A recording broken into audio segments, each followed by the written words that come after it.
링 비디오 https://downsub.com/ 물음표 URL https://www.youtube.com/watch 물음표 v i87lu7bqqlw 우리 가족은 고급 레스토랑에서 식사해야 합니다. 에릭은 아버지의 축하 행사를 위해 제가 그의 친척들과 함께 예약한 것을 압류한다고 선언했습니다.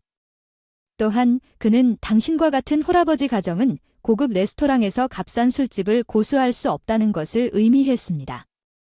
수많은 불만을 갖고 에릭에게 현실을 보여주기로 결정했습니다. 여기가 내 동생의 집이라는 걸 아시죠? 저는 엘리자베스입니다. 27세 회사원입니다. 부모님은 제가 어렸을 때 이혼했고 아버지 밑에서 일에 너무 몰두하고 집에 거의 들어오지 않아 엄마가 한계에 도달하게 만듭니다. 아빠는 여전히 엄마를 사랑했고 이혼하기를 꺼렸습니다. 날 내버려둬를 기다리는데 지쳤습니다. 그녀가 이 말을 하며 우는 모습을 보니 그는 분명히 논의 후에 포기했습니다. 재정적 상황은 양육권을 의미했습니다. 아빠에게 빠졌어요. 아빠는 엄마 탓이 아니라 엄마를 너무 의지하고 집에 방치한 게 내 탓이에요. 엄마가 왜 떠나느냐고 물으니 한게 후회돼요. 엄마는 이혼을 했는데도 우울한 한숨을 내쉬더라고요. 나를 먼저 키우고 풍부한 사랑으로 나를 키웠던 그는 항상 내 학교 행사에 참석하려고 노력했고 생일이나 크리스마스 선물을 한 번도 놓치지 않았습니다. 일부는 우리 편부모 가정에 대해 무감각한 말을 할 수도 있지만 아빠의 사랑은 이혼 후 엄마에게 전혀 신경 쓰지 않았다는 것을 의미합니다. 가끔씩 만났지만 재혼하고 아이를 낳은 후 어색해지면서 돈을 벌기 시작하면서 일종의 소원함이 생겼습니다. 아버지는 집에서 좀 더 조용한 삶을 누리기 위해 조기 퇴직을 하셨고 쉬지 않고 저를 지원해 주셨고 저는 아버지를 바랐습니다. 이제 혼자 살아도 아빠를 자주 방문했어요. 2년 전 에릭과 결혼했어요. 친구가 소개해준 남자 에릭 성실하고 성실한 남자가 빨리 아빠의 인정을 받았어요. 시댁도 친절했고 저를 즉각 받아들여줬어요. 에릭의 집으로 이사하면서 상당한 괴로움을 겪었습니다. 두 분 모두 나이가 드시고 두 분 모두 은퇴하셨고 요즘에는 누구와도 거의 나가거나 대화를 나누지 않으시는 것이 걱정됩니다. 함께 이사하는 것은 좋은 기회인 것 같습니다. 에릭이 간절히 간청했습니다. 물론 그 간절한 부탁에 응하고 싶었지만 시댁으로 이사하면 나와 아버지 집 사이에 상당한 거리가 생기고 예전처럼 자주 아버지를 확인하기가 어려워지니는 건강하지만 만약에 무슨 일이 생기면 시간이 지나면 못 찾을지도 고민했는데 결국 아빠가 조언을 해줬어요. 나 혼자 살아도 될 만큼 건강해요. 부담 주고 싶지 않고 그 전화로 에릭 가족을 잘 챙겨야 해요. 무슨 일이 있으면 아빠에게 강조하고 마지못해 이사하기로 동의했지만 이사하고 몇 주 만에 내 결정을 후회하기 시작했습니다. 에릭과 내가 친절하다고 생각했던 그의 부모님은 저에 대한 행동을 크게 바꾸셨습니다. 하이는 집안일을 모두 나에게 맡기고 에릭과 그의 부모님은 하지 않는 동안 나는 에릭에게 도와달라고 부탁했다. 나는 일에 지쳤다. 가사는 아내의 일 맞다. 그는 나도 일하는 것이 귀에 들리지 않는다고 항의했다.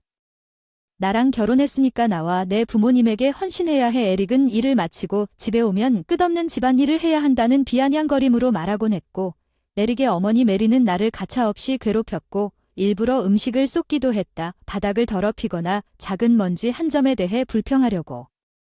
자리가 더러워요? 그녀는 나에게 이 말을 한 후 나에게 청소하라고 명령합니다. 그녀는 더러운 옷을 내가 집어들 수 있도록 온통 남겨두고 내가 세탁하고 조심스럽게 접은 후에 이접힌 부분을 가리킵니다. 옷이 구겨지면 또 걷어차고 게다가 메리는 내가 홀아버지 가정 출신이라고 폄하하는 말을 자주 했다. 넌 제대로 된 가정에서 자라지 않아서 집안일도 제대로 못하는구나. 참을 수 있다는 게 얼마나. 그런 바텀 렁 여자를 고용하려면 회사가 눈이 먼 게 틀림없어요. 아버지가 당신을 키운 방식은 아버지 탓이에요. 나는 그런 가문의 사람과 결혼하는 것을 반대했지만 에릭은 당신이 우리와 에릭에게 더 헌신해야 한다는 것을 깊이 반대한다고 주장했습니다. 우리는 당신을 아내로 맞이하지 않았었고 당신은 아버지와 함께 슬프고 외로운 삶을 살게 될 것입니다. 아빠에 대한 모욕적인 말을 들으면서 나는 메리를 때리고 싶은 충동을 억눌러야 가장 최악은 시아버지인 존과 에릭이었다는 것입니다. 메리가 나를 대하는 것을 목격하는 동안 그들은 아무것도 개입하지 않았습니다. 나를 지지하기는커녕 남자은 에릭이 메리에게 합류하고 나를 조롱하는 동안 나를 경멸적으로 바라봤습니다. 엄마, 그렇죠. 당신은 우리에 대한 감사의 마음이 부족하기 때문에 그녀는 당신에게 차갑습니다. 에릭은 다음과 같이 엮이는 가정의 여자를 비웃었습니다. 내가 결혼 안 했다면 내 건 선반 위에 남겨졌을 텐데 너는 일하고. 것 외에는 메리트가 거의 없으니 잘해라. 집안일을 분담할 생각도 하지마. 아내로서의 역할이고 변명을 늘어놓는다. 일에 지친 것은 절대로 용납할 수 없습니다. 내가 논쟁하거나 거부하려고 할 때 그가 지시한 것은 에릭의 기분이 눈에 띄게 심술 굳어졌습니다. 그는 나를 투명인간처럼 대하기 시작했습니다. 당신이 아내로서 어떻게 감히 나를 바보로 만들겠습니까? 과하게 소리 지르고 메리가 말했어. 에릭이 피곤할 때 스트레스 주지 마세요. 상황이 나빠져서 시댁에 있는 가구 중 일부를 내 돈으로 구입했습니다. 갑자기 전자제품 가게에 끌려가서 강제로 구입했습니다. 대중의 압력을 받고 구입하기 크리스마스에 가족을 방문하려고 했는데도 괴롭힘이 발생하지 않은 장면을 피하기 위해 항복 그들은 나를 추상화했습니다. 당신은 우리 아내입니다. 이제 우리 준비에 집중하세요. 우리는 잔치를 벌이고 철저한 청소가 필요합니다. 당신 아빠는 혼자라서 별로 할 게 없지. 대접할 다른 친척들이 있어. 내가 집에 가려고 하면 그들은 유치하게 반응했고 내 신발을 숨긴 옷에 주스를 쏟았어. 매일의 불만과 괴롭힘에 나는 마지못해 집에 돌아갈 생각을 포기했다. 사실을 밝히려고 시댁이 크리스마스 준비로 바쁘기 때문에 남을게요. 죄송해요. 못 돌아가겠다. 아빠한테 말했어요. 아빠는 저를 비난하지 않으셨으니 어쩔 수 없이 오히려 우아하게 받아들여 주셨어요. 걱정하지 마세요. 사람이 많아서 더 바빠서 여기서 대출을 찾을 수 있으니 가 저를 위로해줬어요. 에릭의 폭언 때문에 이혼을 진지하게 고민하게 됐지만 제 결혼을 순전히 기뻐하시는 아빠에게 어떻게 말해야 할지 고민이 됐어요. 파란만장한 결혼 2년 차의 아버지는 상처받지 않고 60세가 되셨다. 나는 에릭과 그 부모님의 불평을 예상하며 비밀리에 유명 고급 레스토랑의 축하 행사를 예약했다. 나는 잠시 집으로 돌아가야 한다고만 말했다. 그들은 투덜댔으나 마지못해 받아들였다. 레스토랑 예약 소식을 듣고 그날까지만 하자고 약속한 아버지는 너무 기뻐하셨습니다. 이렇게 멋진 있어서 너무 행복합니다. 감사합니다. 아버지께서 감사하다는 말씀을 들으니 정말 기뻤지만 이런 일이 일어날 줄은 상상도 못했습니다. 식당에 들어가서 직원에게 예약 사실을 알렸습니다. 충격적인 폭로를 받았습니다. 이인 예약 친척이라고 주장하는 사람이 3명 이미 거기에 앉아 있어 혼란스러워 예약 테이블을 보러 갔지만 에릭과 시댁을 찾았습니다. 거기 앉은 에릭은 내가 비웃는 것을 알아차리고 잘난 척하는 미소를 지었다. 너희는 우리를 능가할 수. 혼자서 멋진 식사를 할 수는 없다. 그는 시댁 식구들이 우리를 쳐다보지도 않고 그들이 아마도 그들 자신을 위해 주문한 잔치에 빠져들었다고 말했다. 아빠는 에릭을 보고 있다. 시댁 식구들은 어리둥절한 표정을 지으며 에릭과 시댁 식구들의 유쾌한 모습만 보았기 때문에 혼란스러운 것은 당연했다. 에릭은 집에 돌아가는 나의 유쾌한 태도에서 무언가를 몰래 엿본 거라 의심했다. 고급 레스토랑의 회갑 축하 소식을 먼저 도착해 먼저 요리를 주문하는 에릭은 의기양양한 표정으로 우리를 조롱하기 시작했습니다. 당신처럼 가난한 한부모 가정의 사람들은 고급 레스토랑에 속하지도 않습니다. 당신의 집이 어디인지 알려주세요. 여기 요리 고맙게도 이만큼만 허락해 주셔서 싼로 가세요. 다른 손님들이 에릭의 큰 목소리에 짜증이 난 듯한 시선을 보냈음에도 불구하고 그는 아빠 옆에 있는 우월감에 흠뻑 젖어 에릭의 대담함에 어안이 벙벙했습니다. 내 지혜의 끝에서 나는 그의 가족이 이기적이라는 것을 알았지만 그들이 그렇게 뻔뻔한 수준으로 구부릴 것이라고는 결코 예상하지 못했습니다. 그들이 아버지의 특별한 60번째 축하 행사를 망쳐놓았고 에릭이 소리칠 때까지 내 충동을 억제하면서 나는 침착하게 그에게 사실을 전달했습니다. 의기양양하게 여기가 내 동생 집이다. 내 말에 아빠 생신을 축하하기 위해 우리를 초대했다. 의기양양한 에릭과 얼린 것을 아무 생각 없이 먹던 식구들 뒤에서 대화를 다 듣고 있던 동생이 나타났다. 극도로 불쾌한 표정으로 이혼하는 동안 엄마에게 데려갔지만 소원해진 엄마와는 달리 아빠와 나와의 관계를 소중히 여기고 있었다.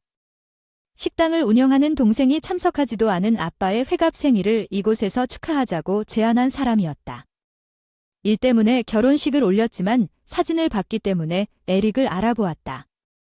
그는 처음에는 에릭과 예비 테이블에 합류한 시댁 식구들이 에릭이 나를 조롱하는 보고 아빠와 함께 축하하는 일의 일부라고 생각했고 아빠와 시댁 식구들이 그를 시정하지 않는 것을 보았다. 오빠가 화났어. 감히 내 여동생과 아빠에게 그런 말을 하다니. 에밀린의 가족이라는 이유만으로 배려해준 게 후회돼. 에밀린의 가족은 항상 이렇게 대하는구나. 훔쳐가는 사람들을 위해서가 아니라 아빠를 축하하고 싶은 언니의 소원을 위해 이 자리를 마련했다. 무료 식사. 우리는 아빠와 내 동생의 행사를 다음 축하할 것입니다.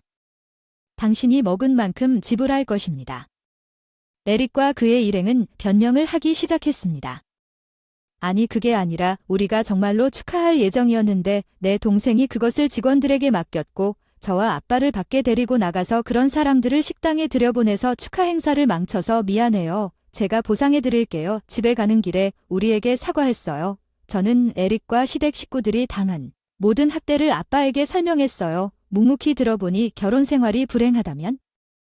걱정하지 말고 집으로 돌아가라. 아빠가 말씀하셔서 시댁으로 돌아가지 않고 형이 전화하자마자 바로 집으로 갔다. 에릭과 시댁 식구들이 청구서 문제로 소란을 일으켰지만 몇 분 뒤 경찰 개입 위협을 받고 마지못해 돈을 지불했다고. 에릭이 어디냐고 전화했어요. 부끄럽게도 우리가 지불한 돈을 보내자 그는 소리쳤고 나는 지불하지 않겠다고 소리쳤습니다. 일페니는 이제 끝났고 우리는 이혼합니다. 괴롭힘에 대한 증거를 수집했으니 준비하세요. 변호사에 따르면 시댁 식구들이 전혀 의심하지 않았던 괴롭힘에 대한 증거를 수집하고 있었다고 단호하게 대답했습니다. 강제 구매 및 기타 금전적 착취는 심리적 학대를 입증하기에 충분했습니다. 내가 이혼에 대해 심각하다는 사실을 깨닫고 에릭은 나 외에는 아무도 당황하지 않았고 홀아버지 가정의 여성과 결혼할 것입니다. 아빠를 화나게 하고 싶고 그는 나를 위협했습니다. 나는 아빠를 비웃었습니다.